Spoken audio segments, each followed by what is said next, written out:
all the world's information is at your disposal. Everyone still thinks it's an extreme fear sale. Very anti-sales. I'm a lonely guy.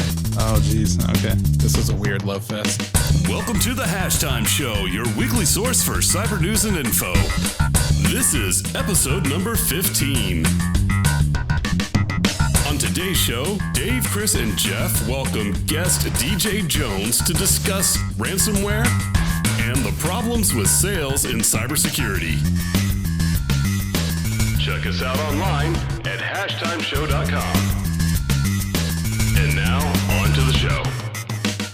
Welcome to the Hashtime Show. I'm one of your hosts, Chris Vincent, and sitting across the table from me once again is Jeff Marshall. Yo. And Dave Norland. What's up, man? You've reached the Hashtime Show. We're your weekly source for mostly every week, source of cybersecurity news and info. Sometimes I gotta go to Disneyland and we miss a week, but I'm not inspiring a lot of confidence here. I know. Sorry, we're mostly your weekly source of cybersecurity news and info. And with us today, we have a special guest, and actually we have a couple of special things going on. This is our first video podcast, so you get to see. So we had to bring in the looks department to help us with the show. Welcome, welcome, DJ Jones. Thank you. So DJ is our regional national sales director. All the above. All the above, does everything. Yep. So welcome to the show. We want to have you on. We'll talk a little bit about ransomware here in a minute, but before we get there, give us a little bit of your background. Tell the listeners who you are. I've been in sales for more than half my life now. Started in business to business probably about 8 years ago in software, which I call that kind of technology, and then migrated into more cloud tech, security, and then came here. But actually born and raised here in Arizona, which is something strange about me that me and you have in common. Yeah, natives. And I've known you for about as long as I've been in sales. Yeah. Almost 20 years. It's been a long time. It's amazing. And both of us are still alive. We haven't killed. Well, there's life expectancy on both of us. I think I got you by a couple of years now, based on your current habits. Yeah, it makes This sense. is a weird love fest. Yep. This has gone down a path, and we're along for the ride. Yeah. Welcome, Dave and Jeff. Please Now tell us more about your life expectancy. I invited It's This is some good pod right here. So you've been doing sales a long time. So how'd you get into cyber? What was the beginning for that? Why'd you choose cyber? Well, I mean, there's an obvious need for it in the marketplace, and how I sell and my cadence really fit it extremely well in terms of who you talk to, the conversation that you have, the type of leadership you're having these conversations with, and there's just so much value in it. When you're going through and having these in-depth discussions, it's a front of mind topic in most businesses these days. So, for me to go to an industry that's highly valued, that the way I already was selling fit very tightly into it. So what's we talk about this quite a bit, you and I, and just for the listeners and for Dave and Jeff, what's the biggest problem you see with sales and cybersecurity? What are the biggest issues you see sales reps struggle with? Well, I mean, first and foremost, everyone still thinks it's an extreme fear sale.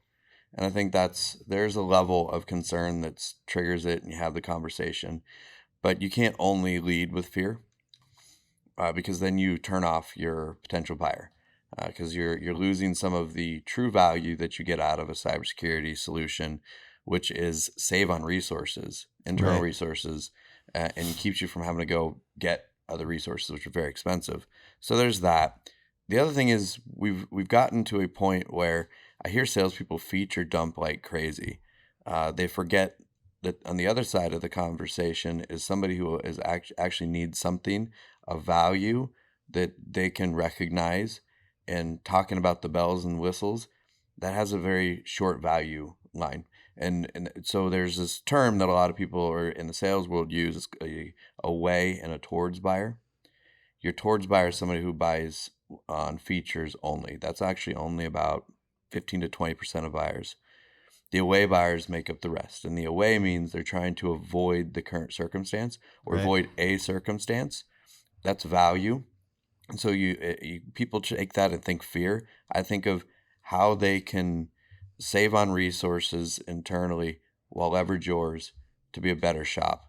And I think that cybersecurity and technology in general, we either get too caught up in the old school fear sale, or we forget about, that there's a true value in the solution versus just a bells and whistles. Like an ROI. Jeff, we talk about the fear-based selling a lot. I mean, you've experienced that throughout your career, right? What's your take on that, just for the listeners here? I think there's a place where that used to work. I think it doesn't work anymore. I do think that fear-based selling still works in small business, but in enterprises, security has gone too far.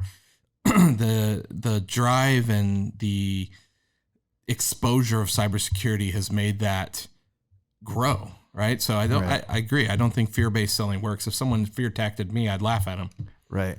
So I have a different opinion and question, though, that I thought I'd get DJ's thought on, and that is vendor bias, right?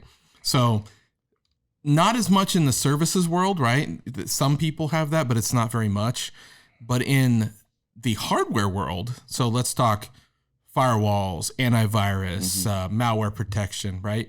What's your take on the vendor bias, and what level or percentage do you think people have a vendor bias before they ever go into a discussion? I think there's an extremely high level because of either past experience. They fell in love with something that seemed to work for them at one point or another, and they lost focus of the rest of the marketplace. Absolutely. So new technology can kind of fall on deaf ears with them from time to time. So the conversation can't be routed around the technology, because the other part of that to me is the reason I hate people talking too much about the technology is you can Google anything now. Yeah. But that's where I don't wrap the conversation necessarily around that the exact piece of technology and what the labels on it. It's all about the solution. That's where, the term solution-based selling came from. It's to try to debunk vendor bias, because by the time at the end, they're like, yeah, that's what I need. And then you open the door and it's, oh my God, that's not Cisco. I'm cheating on my vendor. Right. Becomes the conversation of, yeah, don't tell Cisco. I just use Cisco because that's the 10,000 pound gorilla in the hardware space. Yeah. But that's how I've tried to navigate those waters. Yeah. So Chris knows this. I'm very anti-sales on this podcast, and I always get on his case anytime he puts anything salesy. But I think this is an important aspect, because when you look at, like, I'll just use LinkedIn as an example. I have a lot of CISO partners that, I have connections with other CISOs on LinkedIn. And the volume of people that complain about vendors contacting them for things have a few different scenarios that are reasons they complain, right? One is tactics, not paying attention to what they're asking. As an example, we're owned by ADT, but we're an MDR service provider, right? I'll get other MDR service providers contact me to try to sell me their service. Yeah. And it's because they don't do their research. They don't pay attention. Yeah. And I mean, you got the same thing in the recruiting space, right? Like, I have recruiters reach out for the dumbest things. Like, hey, are you interested in this junior firewall admin position? It's like, maybe I'll know somebody, but that's not the approach they take. It's like, hey, I found you and you'd be a great fit for this, right? It's that lack of homework or understanding the business. And the reason I asked that vendor bias thing, because I think that's a key thing that, along with the fear tactics, that's going away, right? As a CISO, you've got to be able to take a step back and say, what is my business? What are we doing? What's the business driver? And what are we trying to accomplish? And you have to look at that from a vendor neutral perspective. Yeah, understandably, you may love Cisco for this, or Palo Alto, or Carbon Black, or et cetera, right? But it may not always fit your need for what your current business is doing. Yeah. And just because you quit a company, go to the next company, doesn't mean you should just immediately take every product right? If it doesn't fit your business model, it doesn't fit the features or functions that your business needs, and it doesn't help you accomplish your goal, it's the wrong platform, whether you love the platform or not. Yeah, that's how I feel. Well, a couple of different thoughts on that. People say PPC. It's like, you could spend a lot of money on PPC, trying to sell services, not have a lot of success. Hey, you're doing e-commerce, it makes a ton of sense. But we talk about this all the time with bad sales guys, though, and those kind of tactics. The minute I put marketing manager on my LinkedIn, everybody under the sun and the moon that sells lists and everything else started coming after me. And I almost want to put podcast host on there instead. That'd make me laugh. It's interesting. You talked about the research thing. And when I do a post-call breakdown with a rep, the first thing I ask, what type of company are they? What do they do? If you don't know what they do, that's a problem. Yeah. Because different verticals have different ways of buying. They have different needs. Compliance is big, obviously. But in general, they have different ways of making decisions. You can't walk in to the type of organization, that has a board that's gonna be and try to sell the first guy on the phone. Right. It's a mistake. So you have to walk. I always ask, what what type of company? What do they do? Who were you talking to? What was the role? And tell me about that conversation, because I want to find, were you even speaking the right language based on those factors, and the size. So that's important. So you kind of get an understanding of what they may or may not face on a day over day. Like Jeff alluded to earlier, in the enterprise space, they know they need cyber. They have a budget allocated for it. That's already there. They're trying to identify the solution that's going to drive them forward in the amount of money that they have generally allocated, with a bit of error on either side, possibly. When you go into the mid-size shops, they may or may not. So therefore, you have to understand how they budget for new technology, how they budget for something new, and why do those decisions hit the front of the line. Yeah. Yeah, I mean, SIM is a perfect example of this, right? Like, we have customers who have CISOs, we have customers who have CIOs and a security department, but not necessarily a CISO. Mm-hmm. We have customers who, their CISO leaves and a new CISO comes in. Everybody's got their own opinion on a SIM, right? Who they like, who they don't. And I have a different opinion. My opinion is they all suck. But there's certain ones that have better features based on certain things you're doing, right? Depends on who you are. Like for us as an MDR service, we still believe that, we provide the best level of service on the platforms that we sell. But it doesn't necessarily mean that one platform we sell is good for everyone, right? So you have to tailor it, understand their business, understand what they're doing, how big's their security team, what are their goals, and as a CISO, you got to understand all of those items and pick a vendor based on the overall picture and not just this one particular product. Yeah. I was in a situation where I joined a company long ago, and a new person came into the company and they said, well, I hate this platform. I want to go HP ArcSight everywhere. Well, the platform did exactly the same thing as the other platform that they had, and they spent millions of dollars transitioning it. A platform's a platform. Yeah, they all have little bells and whistles and features that make them better. And again, they all suck. Yeah. But they're necessary evil, and that's how we provide a service to the level we did. It's more about what is the customer doing to ensure that they're doing their side of the service, right? We got to make sure that they're giving us the visibility we need, the products we need, the logs we need, and building that picture. That's regardless of the platform. Right. So now, I think to both you guys' point, I'm shocked when I talk to people. They don't even take the time usually to go to like my LinkedIn and see what I have done. The only guy who's done it recently is Graham Graytech. Shout out to Graham, HR Rising. He actually he wasn't even trying to sell me anything, but he actually went through and saw my background. So when we had our meeting, he had sort of a contextual conversation with me. And salespeople would be more effective if they did a little homework. And even people, we talk about getting jobs a lot, like analysts and you guys interviewing. Yeah. Do your homework on the company before you show up and be able to talk to them intelligently. It is amazing how many people come in and can't tell you what your company does. Yeah, I was just about to say that the bar for doing just a basic amount of research is so low. I mean, you literally have a platform that you can put terms in and it tells you anything about anything. Mm-hmm. You just have Skynet, right? Yeah. AKA Google.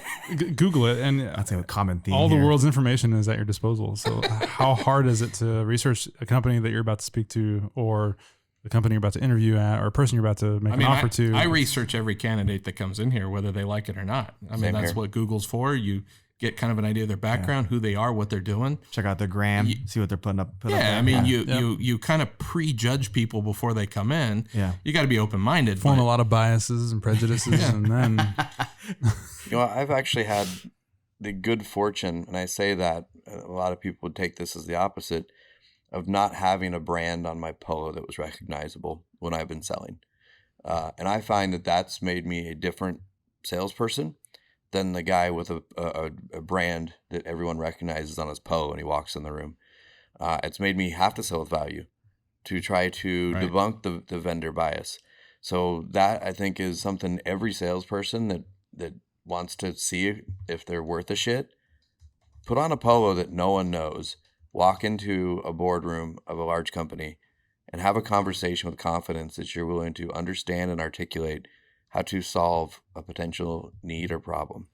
Yeah, and I think that's why you're here. That's why we're here. I mean, this is a much different business than a typical sales cycle, right? Or sales business of selling a product. Yeah. We're selling a service where we're really, truly trying to be a partner to the customer. So we take the time to understand and learn a lot more and try to make value, right? Yeah. Where, the Cisco guy may come in, not be a negative to Cisco here, because I love Cisco. I love a lot of vendors, but he may come in and say, well, this is my product, this is my price, take it or leave it. Quote guy. Yeah. I mean, when you have the market share to do that, that is true as well. It drives the process. I mean, why haggle when you can go right down the road? So hurry up, DJ, and get us the market share so we don't have to worry about it. Doing my best. I call those guys. Come on, Kobe, take that shot. In those big companies, with the nice polos, I would just say the nice polos with the big brand on them. They're paper pushers. Yeah. CenturyLink, what do they do best? Quote. IBM, same way. I mean, IBM, a lot of the big guys making a lot of enemies here. Yeah, they're able we're to do that. We're taking poops on lots of people right now. Yeah. I'm not saying Century Service is bad. No. They might have great. I mean, everybody has a different opinion. I think all internet providers suck. So they all had downtime at one point or another. So they've all failed. Yeah. So this is really where this podcast goes. Everything sucks. Everything sucks. Yeah. Every sim sucks. It comes the internet out sucks. the expectation that SLA is 100% uptime. Yeah. Else you suck. Yeah. But I think like the service might be great. The salespeople get roped into this process of quoting. So then when they leave a big named organization, they can struggle. It can be a struggle to adapt type of situation. Yeah. No, we had that here. We've hired people from some very, very large organizations, and that's the only place they've ever been. And they're used to doing things in a certain structure, and it could be a culture shock to come out of somebody like an IBM or a huge organization, CenturyLink, AT&T, things like that. It takes some adaptation time. I mean, our current top sales rep came from a big shop and he's done well. Yeah. I got a question for you, DJ. Shout out to Kurt Rogers. No. Current. Year's not over. Oh, that's right. Hold on. Is he going to change his last name or something? Yeah. No, I think Captain DJ's saying Rogers. he's going to outsell him. I think that's geez. what he's saying. Okay. I like it. All right, I got a question for you, DJ. So I come from a DoD background, Yep.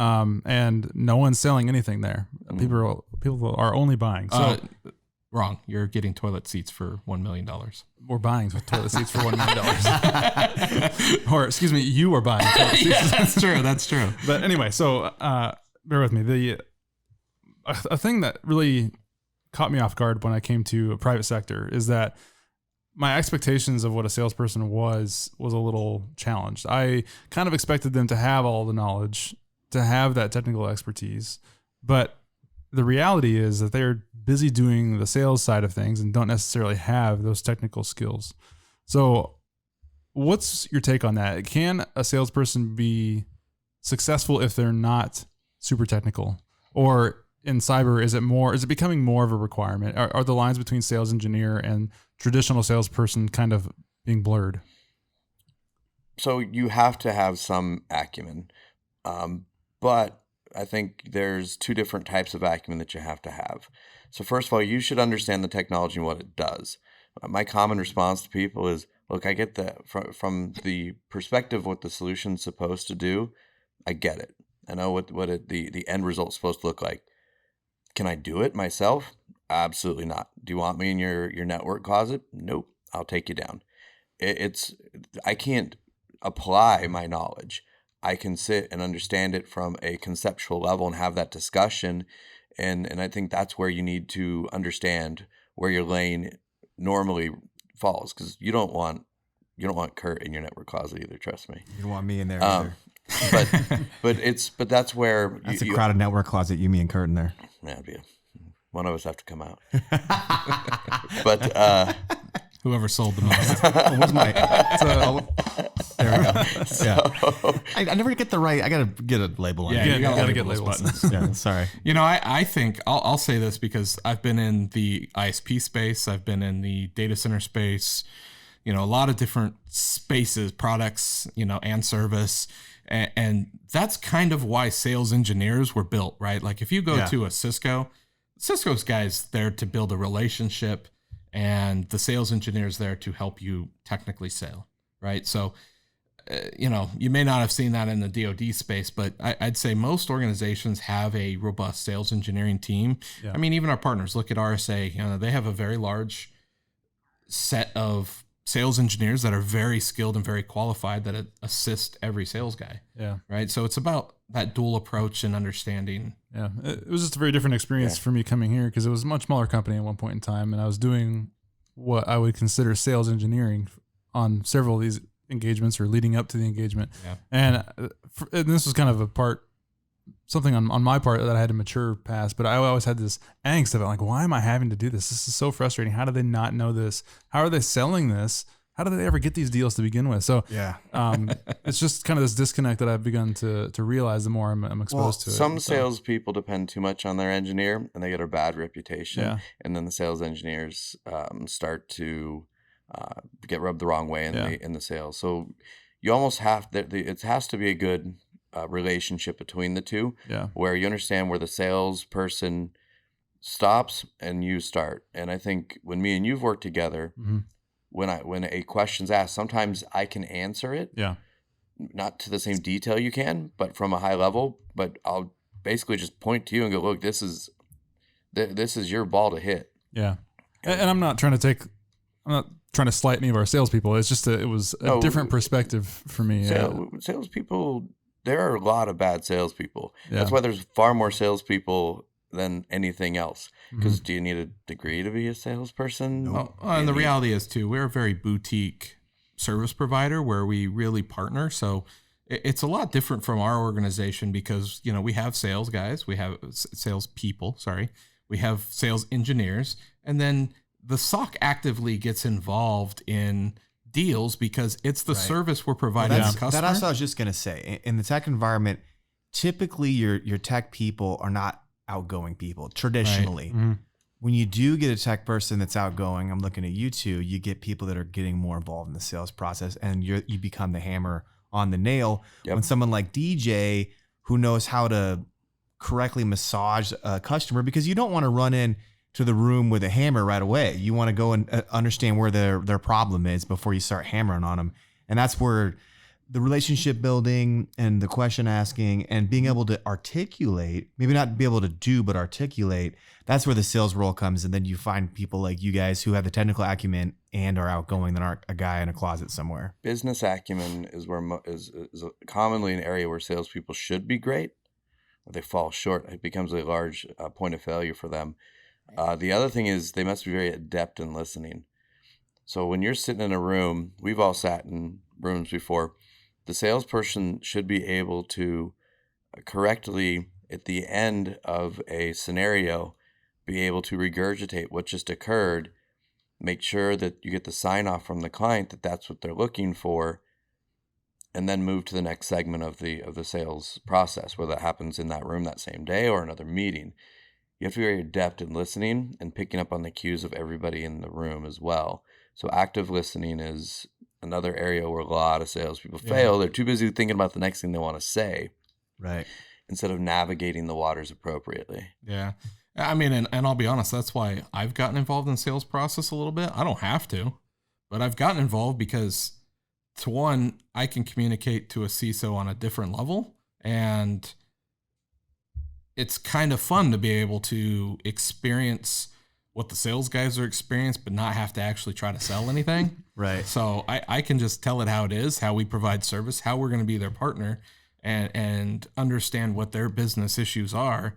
from a security standpoint, and I don't have to sell anything. So it's fantastic for me. I think It's like babysitting someone's kids. Yeah. Jeff Marshall, CISO, CTO, CIO, SVP of sales. Yeah. Everything. I think I was told I'm chief revenue officer now because I keep CRO. hammering the financial guys. So Yeah, so I don't want any of those titles, by the way. I mess with Jeff and write down his quotes on his whiteboard sometimes, and the list of titles beneath the quotes. I write his name like it's an actual quote that's being recorded for all time, and the titles are starting to get longer than the quote itself. So I have this problem of trying to get involved in too many things that interest me. So I have no see idea what that's like. yeah, if I see something I don't agree with or don't like, I say my opinion, I get involved. So, I think at one point I was CMO as well, but I don't really want that title. it's nebulous. Yeah. All right. Well, hey, that was, I was going to ask you some other questions, DJ, but we talked about a lot of cool stuff in the sales side of things. So Without selling something, I thank you guys. yeah, no problem. So let's jump in. I want to have you on today. This is our ransomware themed show. And so I want to get into segment 2, kind of our ransomware discussion. We've talked about it before. We have sort of covered it, but it's really been popping up on the radar in the news cycle right now. There was just a law firm that had to shut their business down. Later on, you'll see in the news, I have a bunch of different ransomware stories. And you've been dealing with that a lot, not just lately, but in your past. You've dealt with clients and customers in the past who had pretty major ransomware attacks. I mean, can you give me some context around that? Give me some stories, war stories kind of thing? Yeah. Dealing with ransomware is so debilitating in so many ways. That's where the ultimate fear comes from. We're talking about fear selling. Yeah. That's the fear of having to do something and you have to spend something. And that's in some way you don't know what tomorrow looks like when you get hit with ransomware. And that's a struggle. You let your employees down, you let your customers down because your customers' data is at risk. They're important, whatever that could be, depending on the nature of the company.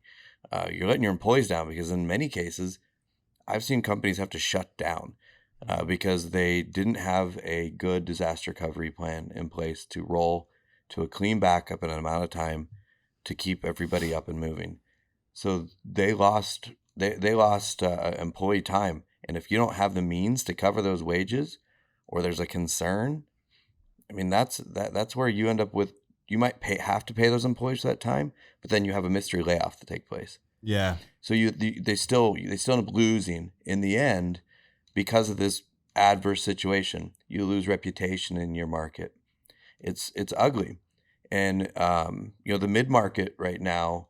Not to say the enterprise still isn't, but the enterprise does a pretty good job of sniffing things out quickly, and they have a good incident response plan normally. So ransomware is not recently that I've run into is prevalent there, but like state-run organizations. Yeah, I was going to say state-run organizations. Texas just a couple weekends ago. There you go. It's a little foreshadowing of the news coming up. But that's, state-run organizations that are, understaffed, overworked, underpaid.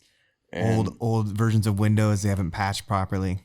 Yeah, I would say from our customer perspective, that's where we see the largest amount of ransomware issues is in government and mid-market areas. We've had a couple enterprises. I myself, prior experience, I've been at a couple organizations that hit with ransomware. Most of the time, people aren't prepared. Luckily, at especially one of those organizations, we were very prepared. We were able to resolve it, roll back, fix problem less than an hour.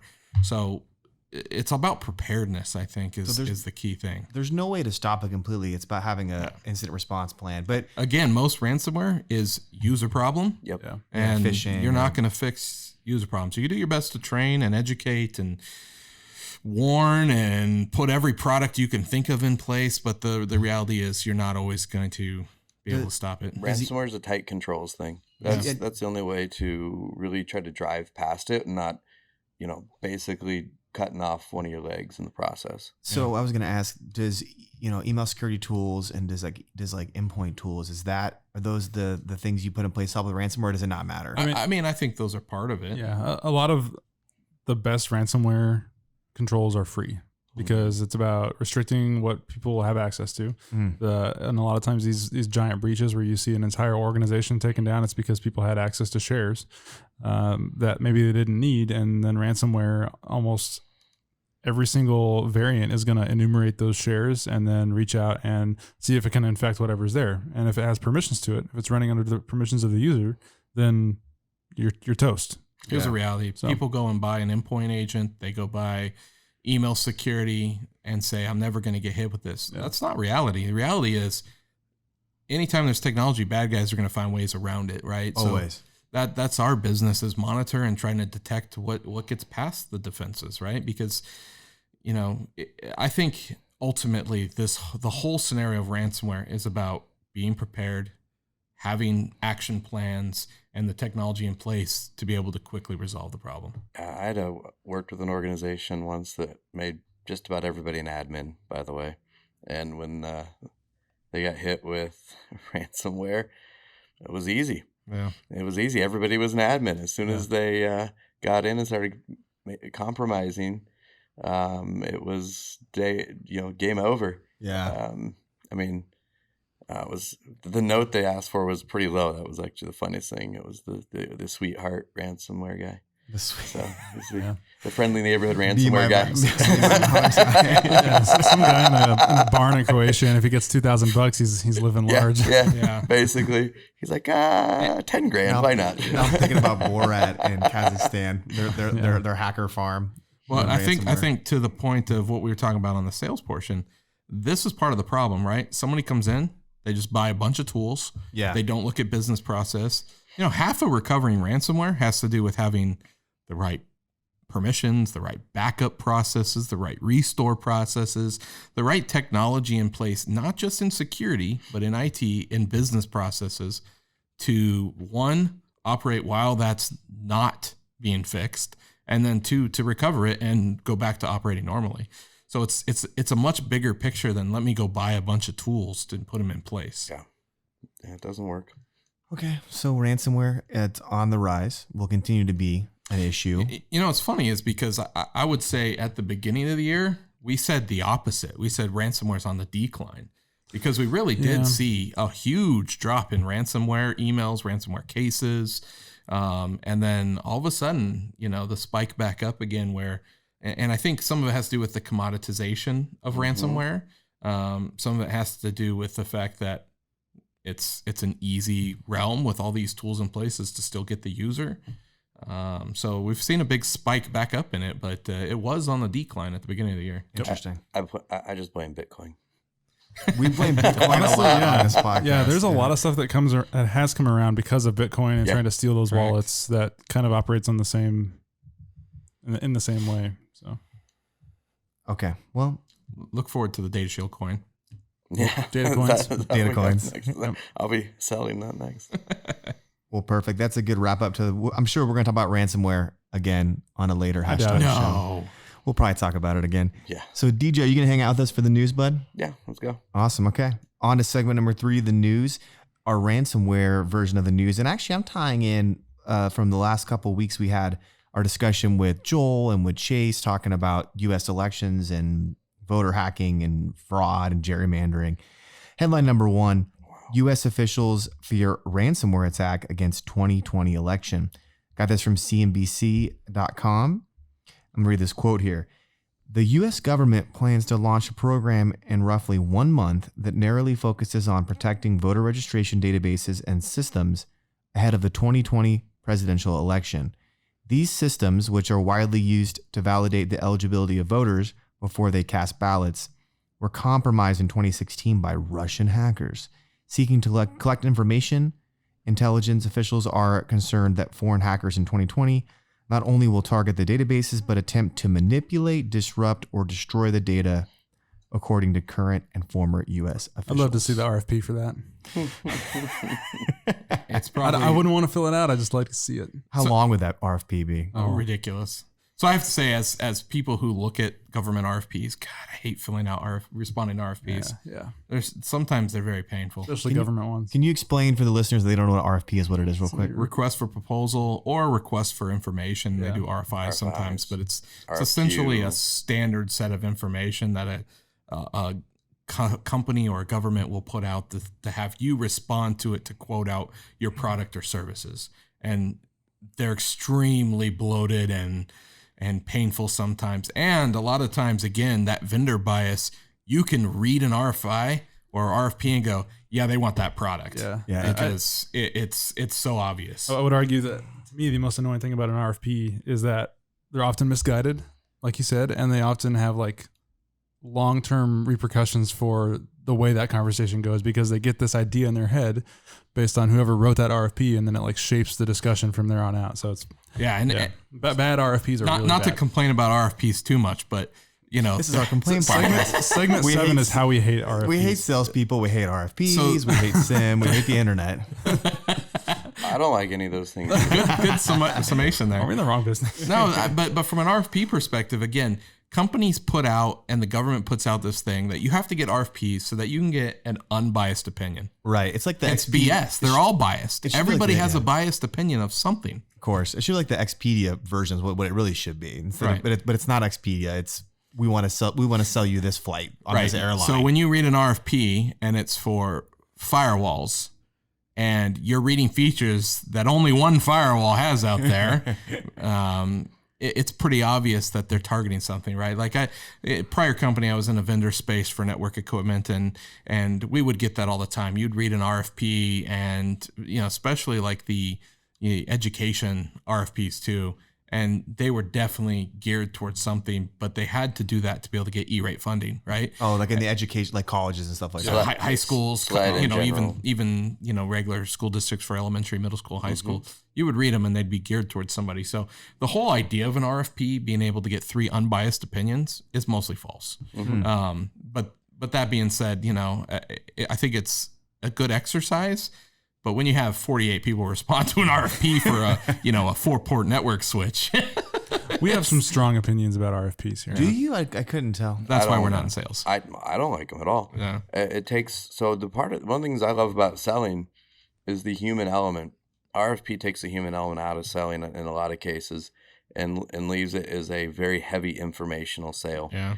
And I mean, I don't think that you can get the full scope out of just what you think information you ask for is going to give you. Yeah. I think you have to want to work with a company that doesn't just write smart things on paper, but can perform Right. at the level that you want them to and have the type of relationship with that How can you organization. get comfortable with a company who's responding to an RFP? You don't know the people. You haven't met and seen what kind of character they have, what their service looks like, their product, Their facilities. And it almost always creates more questions. So you know how to answer something in theory, but you have to have a certain amount of information beforehand. And if you don't have that, then you just wind up going back to them for more. Plus, not only that, but information. I could respond to an RFP, win the bid, get the product, and then deliver the bare minimum to meet the RFP.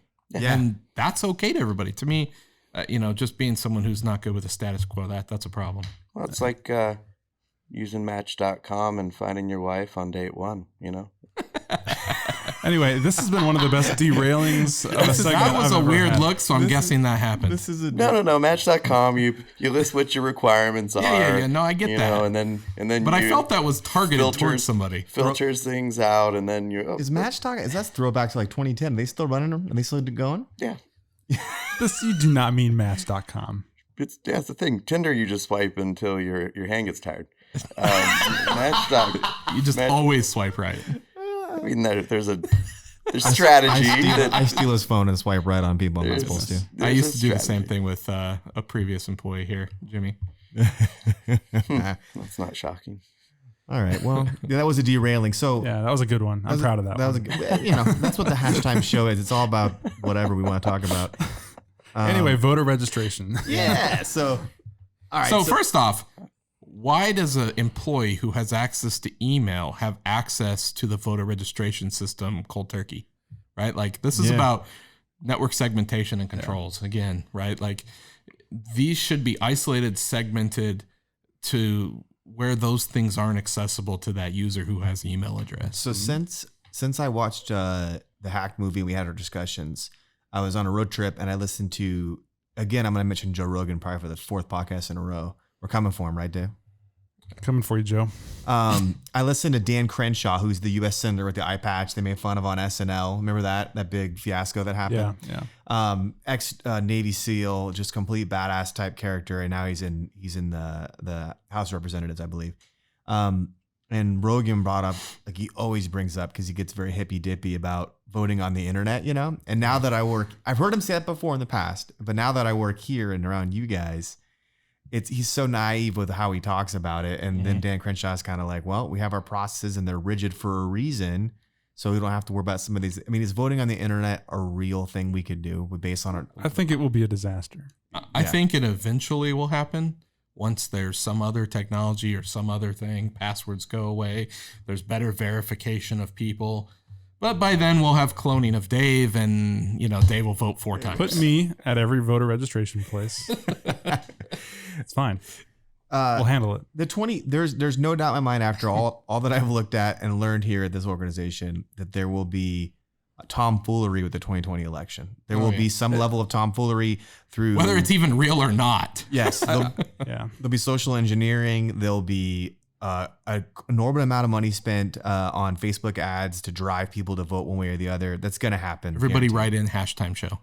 Everybody write in and tell us what you think. Yeah, I feel like we're getting fairly close to politics here, but I cannot imagine what 2020 the election is going to be like. It's going to be a madhouse. Yeah, I'm going to win if you guys didn't know. It's so polarized. There's so much technology flying around. I was living in Portland when 2016 happened, and it felt like there's a bomb that exploded, because that city's very polarized. Yeah. There's very both sides in that, even more so than anywhere I've ever been.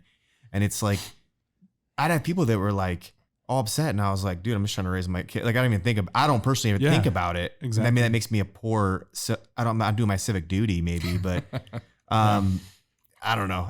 People are crazy about that stuff. Yeah. About what? Politics. Yeah. Are you saying you don't vote? I have voted. Oh, Jesus. He just rolls the dice. Yeah, just don't care. Okay. Now that my wife didn't vote until. Well, here's the good news. Married. You won't be the subject of your information unless somebody just votes as Chris Vincent. So that'll be good. So there you go. You don't want your information stolen? Just don't vote. That's our new slogan. Instead of just vote, just don't vote. Here's the question though: if you could vote online, would you do it? No, it doesn't. It's the only reason I didn't vote when I was living. That's not what he's asking. He said if the convenience of voting online was there, would you do it? I don't believe that there's a convenience of stuff I don't. I tell you, sometimes it is a huge pain to go vote. I'm sure it is. But Dan Crenshaw's point was that the people that vote there's a reason why they have it like that, because it encourages it. It creates an incentive structure for people that are more informed to vote. The only reason I didn't vote for a couple of years is I kept my residence as Arizona, even though I was residing in another state. So I could have done an out-of-state ballot, but that's a pain in the butt. So I didn't do it, and so I didn't vote. To the point. It's inconvenient. So if it was convenient, would you do it more? If that was the case, if I could have logged on as what was that, like a resident alien, whatever they call it? I was living in Portland and Portland on another planet. It sort of is. Resident alien. It sort of is. Are we playing footsie? I don't know. We might be. Are we playing footsie? Sorry. So you're just I think he's avoiding answering the question. Absentee. You're just an absentee. This 2020 election, I'm gonna, as a proud American, I'm gonna cast my ballot. Yes. So, is being an absentee better than voting for Mickey Mouse? Because a lot of people vote for Mickey Mouse. Oh, we're getting really controversial now. I'm not moving on of Mickey Mouse's foreign policy. Well, he just came from Disneyland. Maybe he was swayed. Swayed by what? by Mickey. Did you? I didn't show you guys, but you know the log ride. What's the log ride? What's it called? Splash Mountain. Splash Mountain. Oh. Did you take the picture, the famous picture? I'm in the very back, and I'm doing Hulk Hogan in the back with my sunglasses on, and it's a whole row of kids, including mine, and they're all just screaming, and I'm like this in the back. It's an odd picture. I'll show you guys. Yeah, I saw awesome. It. I'll put it in the show notes. It got sent to me. Yeah, I sent it to DJ because we're buddies. Mm-hmm. Okay, moving on. Bros. So cute. So 2020 election, there's going to be tomfoolery. That's to be. Sky's blue. Yeah, it's going to be sure. scary. Okay, headline number 2. First half of 2019 belonged to WannaCry and other five other. Anyway, the headline Five on other that stuff. ransomware Got variants. this, man. I got a lot of faith in you. Another 5 other ransomware variants. Weird. All right. So first half of 2019 belonged to WannaCry and 5 other ransomware variants. Got this from Cyware, one of my favorite aggregators. Here's the quote. The infamous WannaCry ransomware, which created massive havoc worldwide in 2017, remained the most active malware in the first half of 2019. The ransomware detection stood at somewhere between 40,000 and 45,000 incidents during the first 6 months of the year. So back to what we were just saying, ransomware has seen a rise this year. Yeah, it started at the beginning of the year. It was very low, and then it started rising back up again. At least from our perspective and what we've been seeing from what our, I've seen. Yeah. So as someone who's not as familiar with WannaCry maybe as you guys are, why is WannaCry the one that's been so effective? It's an easily unpatched vulnerability that a lot of people apparently still haven't patched for. Yeah, and WannaCry was the first one that I think got national and then very quickly after international recognition because of how quickly it spread. Cool name too.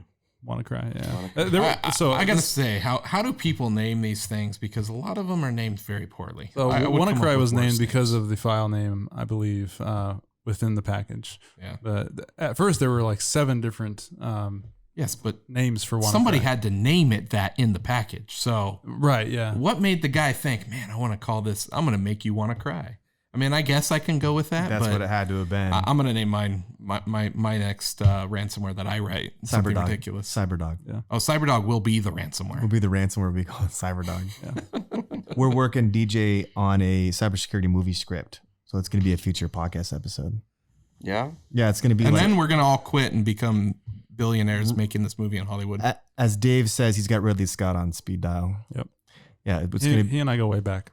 to be a combination of hackers. He's watched his movies many times. Johnny Mnemonic, The Matrix, all those things wrapped into one. Sure. As long Did as you guys see, not to sidetrack this, but did you see they're going to do another Matrix movie? Yes. Yeah. I saw. Really? Carrie Ann Moss and Keanu Reeves, who both died in the third one. Whoa. Oh, wait, so they're doing new Terminator with Arnold, and they're doing a new Matrix with Keanu Yeah. Reeves. We have no imagination as a society. Is it the Wachowski brothers? Wachowski? It's the Wachowski sisters now. Oh, really? Yes. Oh, that's right. I apologize. That's And then right. in 10 years, it'll be the Wachowski grandparents. So, and probably because Keanu Reeves is so hot right now. They're Oh, doing yeah. a The cash dude is in. in everything. They're trying He's to get him in the MCU. They're trying to get him in the DC. I mean, the dude's, and like, he's spreading like wildfire. He's somehow the star of Cyberpunk 2077, which is a huge yeah. upcoming video game. He Yeah. just like appeared in that somehow. So the guy is having a moment. That needs to be a future podcast too. The Well, best. I mean, it's a lot of it has become because they've started to tell his life story. Yeah. And Yeah. he's an actual good human. Yeah, And it's like yeah. a crazy thing that we have somebody My who's fear- famous there's that's so a many good human scumbag being. Hollywood actors. well, that's right? my fear is they'll eventually find something scummy and ruin it for all Oh, of us I know, that right? love him. Yeah. Don't say that. I'll still love him. Don't hex Keanu. I like Keanu. Yeah. What were we going to say about that? What's his best movie ever made? The Matrix. The probably Matrix for me is up there. I think there's so many. It's hard Point to Break. say. Point Break's up Point there Break, as well. Yes. Point Break yes. Point Break has got to be also one of the best That's 'cause- movie names. But it's not fair because he had the Sways. I mean, anything the Sways is in is pure gold. So we've talked about this in many podcasts, but I love B movies, so I still love Speed. Speed's good. Speed's good, It's but good Point flick. Break has a lot of like really bad Keanu acting moments Yeah. that make that movie better, I think. I would agree. Tu Wong Fu. I rest my case. Oh my god. You lost this way. God rest his soul. You lost this way's argument. Okay, Sways. But listen, Dirty Dancing. No One Puts Baby in the Corner. Ghost. I cried on that movie. I was 7. It hit me in the feels, Oh my God. even though I was like a young Because child. you realize Whoopi Goldberg really doesn't have eyebrows. What? She doesn't have eyebrows. She does. I gotta Google this. No? She has no eyebrows. If I type in Whoopi Goldberg eyebrows, what am I gonna see? Listeners, Google that right now. Yeah. It autofilled. Did it really? Yeah. See? Does she have eyebrows? No. This is almost Is this a meme thing? This is almost as good as last week when I made Jeff listen to in the headphones the "I drive a Dodge Stratus" skit from SNL. Remember that one? Oh, yeah. With Will Ferrell. Yeah. Mm-hmm. And Jeff was like, didn't get it. Whoopi Goldberg doesn't have eyebrows. There you go. Why do you know this? Yeah. How do you know that? I'm a pop culture genius. He spends a lot of time doing trivia bars. I'm a lonely guy. Yeah. What led to this decision? I don't know. It's Why did you? Was she asleep and someone played a prank and shaved them off and she never grew them back? She had a relationship with Ted Danson. I don't know. Oh Maybe that. yeah. Is that why she shaved her eyebrows? Around Jumpin' Jack Flash time? Remember that movie? Yeah. Yeah. That's probably why. That's my guess. All right, back to the news. Oh, man. This is going places. Holy cow! All right, Headline for inviting me. All right, the headline number 3 has got to be our reoccurrence of the stupidest thing in cyber. Yeah. I saw this and immediately put it in the chat saying, "This is the one." Yeah, for the listeners, we have a Teams chat here that Dave, Jeff, and we discuss what we're going to talk about on the show.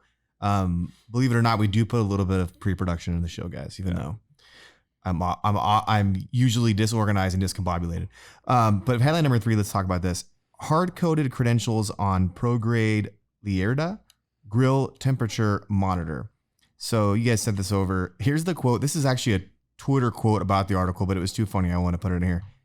"You can't even grill some meat these days without getting hacked. Security researchers say the ProGrade Lierda grill thermometer uses hard-coded creds of admin/admin." So what does that mean, admin/admin? Explain that to me. It's just Default. the username is admin and the password. Oh, is admin. password. Okay, Yeah. got it. Okay. So what they're saying is you can't even grill meat because you don't know what temperature it will be because it's hacked. Look, I'm against well done also. Oh yeah, for sure. So I get it. I just love the fact this thing has an official CVE number for a freaking I saw that. Wi-Fi thermometer. What is happening? So when I saw this, I was like, going back to our discussion last week about hacking things we talked about with Ben Johnson, hacking things that why would you hack? This definitely is on the lowest end of the boat of things you would want to hack, right? I mean, you're going to cut the meat open and realize someone hacked it and it's not it's not done. It's not done, right? Just imagine doing a vulnerability scan and you're the sysadmin who is like, oh, I've never seen that CVE number before. And you look at it and it's a grill thermometer on your network. I'm just going to go put a ton of them on our network and see what happens. We foreshadowed this. Last week, war chefing, remember? War grilling? We War did. cooking. War cooking. War cooking. Yeah. Bam, I'm a genius. You were way ahead of the time. I know. We had a war dialing segment last week. You know what war dialing is? I didn't until last week. It's where you try to dial out. I'm gonna explain this bad. Jeff, can you explain it? It's just, they have automated dialers, but it's just a way of dialing a ton of phone numbers and finding a modem that picks up, right? Way back I'm in the surprised you day. don't know what that means. So I didn't know until last week. There's also I'm kidding. what they call war driving, which is finding open Wi-Fi's, and war cycling. So I know the war driving. So war cycling is a thing because people do it on bikes. And so we started adding to that. We got war scuba-ing, war submarining. We just started war hiking, war hiking, war lifting, war that lifting. kind of thing. War lifting? Yeah. Like you just lift up those hacks. Just a botnet of thermometers and personal appliances attacking the world. I don't know if you heard the podcast, DJ. We talked about bodybuilding.com and their breach, and they're probably the best company as far as being transparent out of all the ones we've talked about. And Jeff said, I don't think they talk about the rampant steroid use amongst the people in there. Yeah, I don't think transparency's on there. Yeah, Number one. with the breach. And Jeff's joke was, yeah, the hack was way bad. Way. Like whey protein bad. Yeah. All right. So It wasn't soy bad. that one's definitely. Oh, it's this one. There There go. it is. Oh, he got it right. I This got it time, right, guys. baby. I said this week I was gonna have actual drops from our show. I haven't done it yet. I'm letting you listeners down. I So apologize. I think that's their fear, by the way, is people using it as a botnet, right? Using it to amass a network of grills. It is the dark future. Anything that can shoot off a DNS request, you can overload key infrastructure. I mean, that's the future. I don't know how we're going to combat We it. talking iRobot here? Just having an army of grills against us? Yeah, in a more abstract sense. Yeah, every toaster, every coffee maker, every personal device. So there's been some reports about like them assassinating people with car nav systems, right? Being able to do yeah. It's been alleged, I guess. So this is the beginning of that. You could be at your home. They could hack your oven and set it to explode or set it to run. I don't know. So this was the thing way back when. Explode. Yeah, setting on an oven, by the way. As I was saying, Every oven is a ticking time bomb. could be in our movie. As I was saying this, Writing I that started down. thinking about Fight Club, and I was like, wait, there's something else. Oh, well, I'll keep saying it. Oh, it doesn't make sense. So Crap. many years ago, there was researchers that had done that whole thing with, well, I could figure out, I could get into your laptop and overload the battery and make it explode. Yeah. I don't know if we ever actually saw a battery explode in a laptop from someone hacking it, but it's the same concept that, there's potential dangers. I have an NVIDIA Shield tablet, and they recalled it because the battery was expanding, and I got the recalled one, and then that battery expanded in that one, and it popped the back off. But I don't care enough. I don't use it enough, so it's just sitting like it's like set up like HDMI from my TV, and I can like stream to it or do whatever. But it's just sitting open with the whole back open and the battery all bloated. But it still works. But that definitely does happen. But I don't think it didn't explode. Is my point. Yeah, there's a recall about the Nintendo Switch that was like that as well. Yeah. The Switch is exploding. Yeah. About the phones. I've started the Samsung. Was it Samsung? I think Samsung, that was exploding. So I started a new document for planning of our movie, and the title awesome. line is "In a world where every Wi-Fi connected oven is a ticking time bomb." I like it. I can store 5 gigs on my hard drive. Yeah. by the way, that if you missed the podcast last time, a real thing yet something in our movie was a discussion about using Bitcoin to build a nuclear bomb. Yeah, North Korea stole Bitcoin to fund their nuclear operations. Yeah. And I was commenting about just the absolute ridiculousness of a fake cryptocurrency being used to create a weapon of mass destruction. Just that's the most 2019 thing I've heard. Yeah, it's very cyberpunk. Yeah. All right. Thanks, guys, for the news. Let's jump over to segment number 4. This is my breach of the week. And sticking with the ransomware theme, there was actually a lot of good breaches. Well, good. There was a lot of bad breaches. Wow, you're a morbid human. I know. There are a lot of good hacks this week. There's a lot of actually pretty bad breaches in this last week and a half. But this one was ransomware, and it was kind of sad, actually. Ransomware attack locks out school district for 3 months. Got this from usnews.com.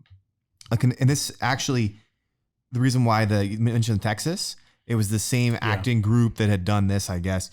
The quote is, the Connecticut school district's officials are prepping to pay hackers who have been holding their computer systems hostage for 3 months. The Republican American reports that the Walcott School Board approved a request to allocate money for the ransom Monday night. What is the Republican American? Is that something I missed? I don't know what that is. It's probably a local newspaper. Yes, Yeah, it is that an makes local. sense. That's what it is. The superintendent said a virus. All I know is if I'm a teenager at that point, guess what? Well, this ransomware messed up my grades. Yep. Yeah. That would never fly, but yeah, I would try that case. Yeah, the hackers. yeah. Hackers using the same software that recently locked computer systems in 22 Texas towns. Yeah, so the Texas thing is a pretty interesting study of how a large state would respond to a cyber incident. If you read about it, and so there's still some information coming out, but just a couple of weeks ago, they handled it really, really well. They didn't release any information about it at first, and they kept it really locked down, but they even mobilized like the National Guard. Texas has a state militia outside of the National Guard, and they mobilized those guys as well. And like every federal agency they could get their hands on, it's really interesting how many different groups they got involved. So it's kind of an interesting. Does this use case. militia have cybersecurity people? Apparently, yeah. Interesting. In the release, they were saying we've basically activated everybody that could help respond to this. So, The Republic of Texas. So instead of having his do AR call it on a that. sling, he's He's got got a a laptop. laptop. Yeah. I like that. That's going in the movie. It's going in the movie. Put in the notes. all right. All right. Guys, we're running kind of long on time here, so let's skip this impacts of an information security incident. I want to cover that at a later time. Unless you guys have any more news, we can wrap the news up. No news? No. We're good. So I guess just real quick, let's a quick announcement section, little shout out here for DATASHIELD. So Jeff, Dave, you guys are going to be next month at RSA Tech Fest, correct? That is correct. Yeah, RSA Charge and then RSA. RSA Charge. So we're the whole company, not the whole company, but we're gonna have a booth at Charge. We're gonna be out there talking to RSA, Archer, and NetWitness owners. And so if you're gonna be there, guys, if you're listening, come say hi to us. We're DATASHIELD.